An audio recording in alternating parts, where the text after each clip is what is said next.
Hey guys, खुलुमबाय नोंथांमोनखौ आंनि गुबुन मोनसे गोदान भिडिअ बरनायबो हरनाय थाबाय स' दिनैनि भिडिअआ दिनैहाय गोदान बोसोरनि 2021 नि जोङो मन्दिराव थांनो नागिरदों सोर सोर दङ नोंथांमोना भिडिअखौ नायलांबाय थाबानो नुगोन स' नोंथांमोना जुदि आंनि भिडिअखौ नायनो इन्ट्रेस्टेडब्ला नायलांबाय थादो ना मा होनो थुदो बिदिब्ला भिडिअखौ स्टार्ट खालामनोसै चलो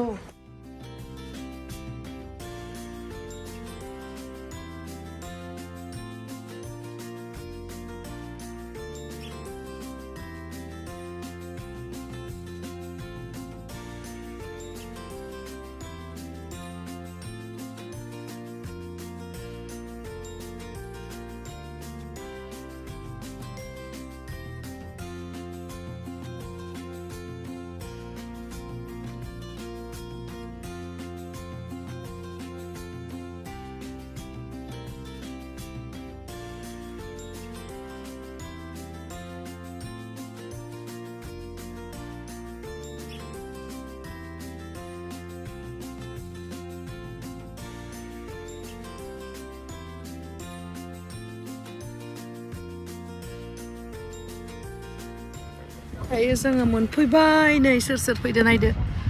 सिख्लाफोर दङ आंजों सान्दुं मोनफैदोंमोन ओमफ्राय मन्दिर माखासेयावहा न' एन्ट्रि जानानै दङ मानोथाय हाबनो होआखै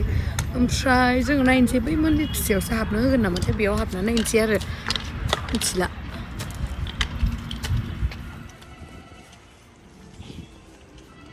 जे मोजां मोनखायो याव खुलुमनो होआखै न'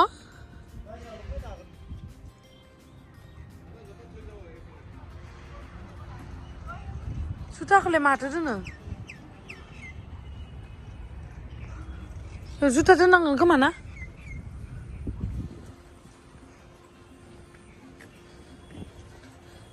हे मास्क गैयाबा एन्ट्रि गैया नामा हे होदो दसे ना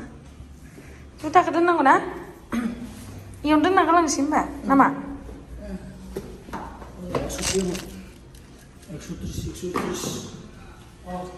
नाम्बार जुथाया दोनना लादो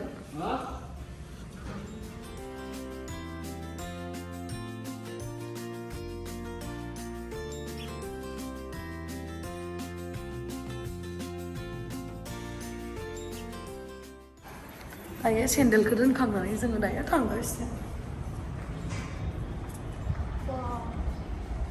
नै बुबु जायो खोमा दांमोन हा ओइ खुलुमना फै होजायानोलै फै खोथाखांबाय दानो होजाया फोटोग्राफी खींचना मना है तो थाफैया करेल बारा पूरी है ना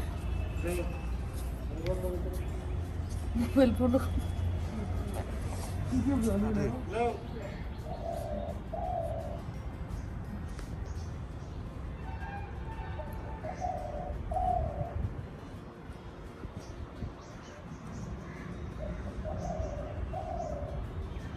Ngapain ha?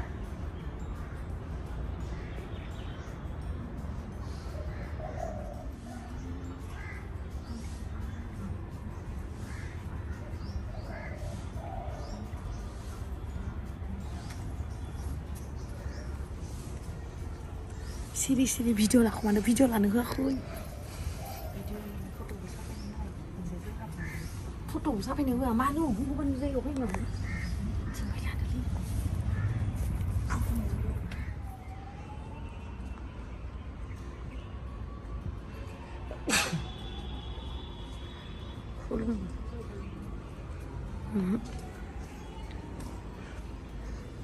이층 비디오가 놀라나 봐.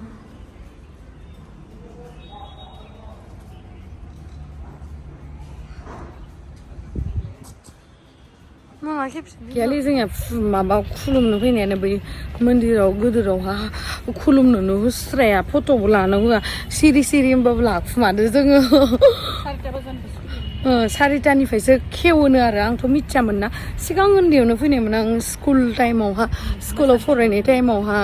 ओमफ्राय आरो टिभि सेन्टाराव मोसादोंमोन ना जोङो क्लास 6, 7 बा होमबाना बेयावबो फैदोंमोन बेयावहा खुलुमनो होदोंमोनथ' एबारसो मानो होआसैबा मिथिया बोरैबा मोनसै आं दाखालिथ' जनोबो होआखैमोन एबारे जनो होदो नै माङाय गावदुमानै पुर'हित बायसा जाना फैदो दिनै गोजौबो गाहायबो गुफुर सब गुफुर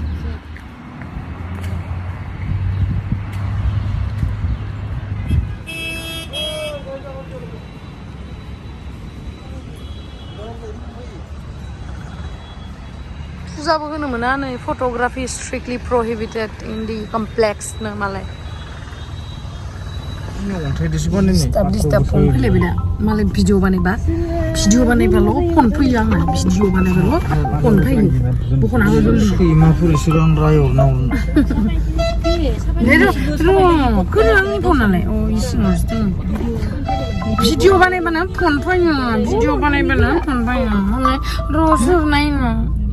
सोरबा र' ओइ सोरथा हेल' हेलौ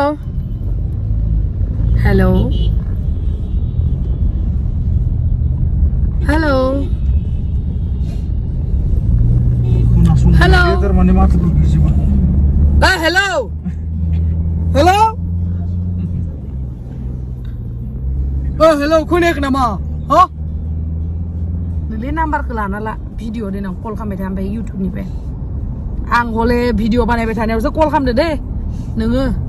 मा माथो बहरा मा बहरा मिउट खालामनानै लायो रायलायनो डाइरेक्ट बुंहरबानो जायो न' हेलौ आब' गेमस्रि ना अ आं माबा इदि नोंदो रायलायनो लुगैनानै हरदोंमोन होनना बुंबानो जायो ना माखौथो सिरि थाबाय थायोलै नै नाम्बारा लाबानो जाबाय नोंथांमोना कल खालामनो गोसोबा खालामबानो जाबाय बिथाङा कल रिसिभ खालामनानै जेबो रायलाया सिरि थाबाय थायो नै स्क्रिनशट खालामनानै लाबानो जाबाय नोंथांमोना फ्रियावनो कल खालामनो हागोन इसको मजा चेकाती हूँ साले को ओमफ्राय माखौ खोनासंबाय थाखो जेनेबा खोनायाखैमोनबा बे दानना होगौमोन फनखौ खोनादो खोनानानैबो इयो फनखौ दोनबाय थायो हेलो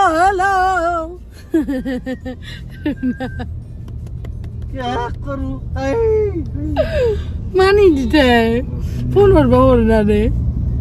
ओमफ्राय नै जोंना मन्दिरावथ' जेबो फुजिनाय मानाय जायासै आं बिराद दुखु मोनबाय भगबानखौ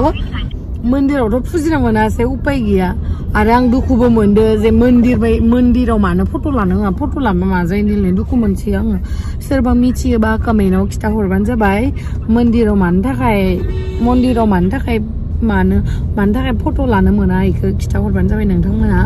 ओमफ्राय दायो जोङो मा जानो थांगासिनो खिथालायाखै बिरियानि नोंलाय मा जागोन बिरियानिबो जागोन ओमफ्राय मा जागोन खाम बिरियानिबो जागोन खामबो जागोन बिसोरो आंथ' बिरियानि मार मोजां मोनो जानो हायद्राबाद बिरियानि हायद्राबादनि बिराद गोथाव ये हैदराबादी ये चलो हम लोग खाते हैं नै माहा फैदों माखै माहा जागोन माखै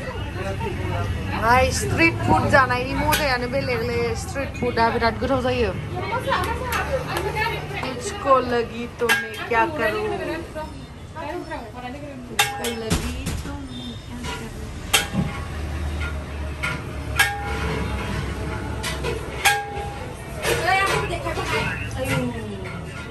मा जानो नागिरदोंमोन न' बिरियानि बा मालाय आंबा हले 2 किल'सो जाखायो 2 किल'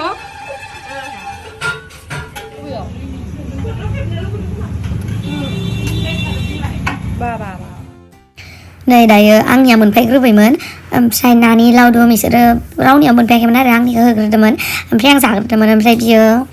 थानायनि जादो बिराद गोथावना तामाम गोथावलै बिनि बिरियानिया माने बिराद गोथाव मोनो आं बिरियानि जानो आंनि वान अफ माय फेभ फुड बिराद गोथाव मोनो आङो बिरियानिखौ आरो हायद्राबादि बिरियानिखौथ' बरिया ओमफ्राय नानियाबो मोनफैयाखैमोन बिसोरा नायबायसो थादोंमोन दासो मोनफैनानै नै जाबाय ओमफ्राय आरो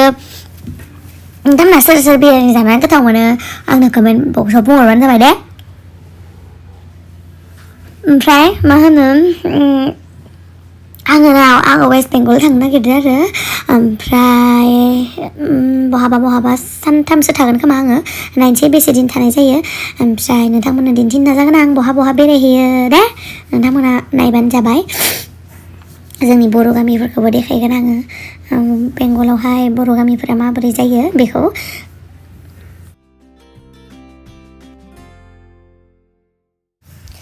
आङो जायानो सानो आरोना लोदो जानायखाय ओमफ्राय मा सानो ओमफ्राय लाइफआ दिनै दङ गाबोन गैया लुगैनायखौ जाखानोसै दे होननाबो सानो ओमफ्राय आरो दसेनो फिटनेसखौ सानबाथाय जाया बिदिबो सानो ओमफ्राय आरो खाथियाव थांबाथाय जानो लुगैसियो मा जागोन नानियानो बिराद लाकिलै मालाय जाबाबो मोदोम जाया इमान मोजां मालाय उन्दुबाबो मोदोम जाया ना इमान मोजां फिटनेस नै मानसिफोरा बुङो जानाया अभारद्रायखाय लोरबां जायो खिन्थु सोरबा मानसियाना जाबाबो मोदोम जाखाया मिथिबाय जेनेबा दा नानिया जुदि एक्सारसाइज खालामग्रामोनबा नानिखौ होनगौमोन बा मालाय नुदो इमान बादुलि नङा एक्सारसाइज खालामग्राखायनो बिनि मोदोमा इमान फिट इदि होननानै खिन्थु बिदिथ' नङा नै दा नानिया इमान उन्दुलाय जालाय जायो इमान जायो ओंखामखौबो लादेरलायनानै जायो ओमफ्राय गोदै बुस्थुखौ मोनसेबो माना खामा खिन्थु बे लोदोआनो जाया बियो इमान उन्दुयो इमान जायो होमबाबो लोदो जाया खिन्थु जोंखौ नायबाय जों जाबानो फुलिखायो माने जाबानो भिटामिना बरियाजे माने बाराद्राय हाबलायलायो बिदि आरोना माने बेयावहा माखासे मानसिनि बडिया बेलेग जाखायो माने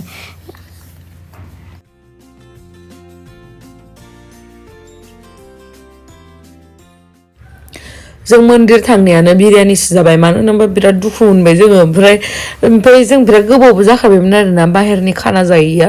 बेखायनो जोङो सानबायमोन दिनैसोल' यार बाहेराव खेबसे जानोसै न'आवलाय मानोथो ओंखाम संहैनानै जाबावनो माने जोङो ओंखाम जायालासिनो थांदोंमोन ना मन्दिरावहा जेबो जायालासिनो थांदोंमोन दैल' लोंना थांदोंमोन माने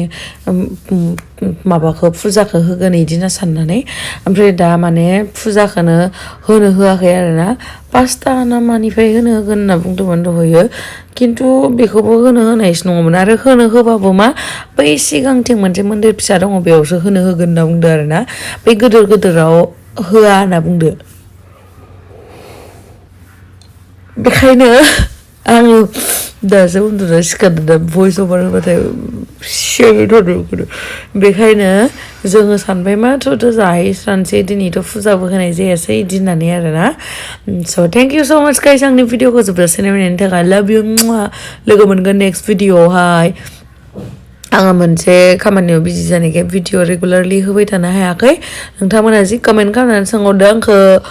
आरो आं बेबायदि जाबाय थाबाथाय आरो हार्टि बायसो जासिगोन आरोना सानसे जानाया जेबो नङा दे ना दे